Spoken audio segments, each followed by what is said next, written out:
Si, Florent Boudier. Florent. Oui, merci, Monsieur le Président.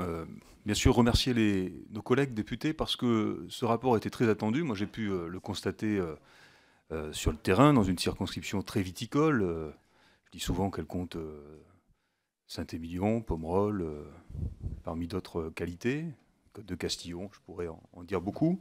Et vous avez souligné l'une des grandes faiblesses du système français, si j'ose dire, face au traitement des maladies de la vigne, qui est le retard, le manque de recherche et l'absence par conséquent de résultats. Et je rappelle que ici même, nous avons eu à connaître d'un autre rapport sur les pesticides par notre collègue Dominique Potier, qui a expliqué que pour une part seulement, mais pour une part importante, le manque de résultats sur le plan Ecophyto 1 tenait à l'absence de résultats en matière de recherche. Et d'ailleurs, ce rapport qui préfigurait le plan Ecophyto 2, qui est en consultation publique, on le sait, dans nos territoires, propose de repousser l'objectif de 50% de diminution des traitements phytosanitaires à 2025, dans l'attente, d'une certaine façon, que des résultats supérieurs soient atteints en matière de traitement des maladies de la vigne. Mais je voulais poser ma question au-delà de la recherche, et je partage totalement vos points 12, 13, 14, 15, 16, qui sont vos préconisations que je trouve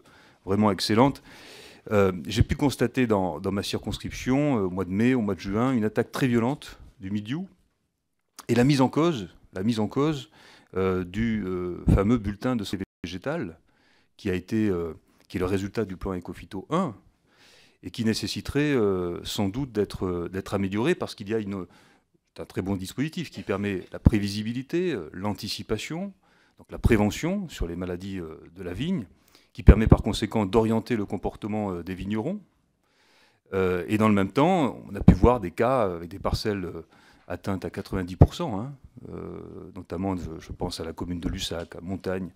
On a pu constater que le bulletin de santé végétale avait pu très mal orienter les vignerons et même amener à des conséquences particulièrement lourdes. Et par conséquent, ne voyant pas dans votre rapport cet aspect apparaître, je souhaitais savoir si vous aviez envisagé des améliorations sur ce fameux bulletin de santé végétale. Je vous remercie.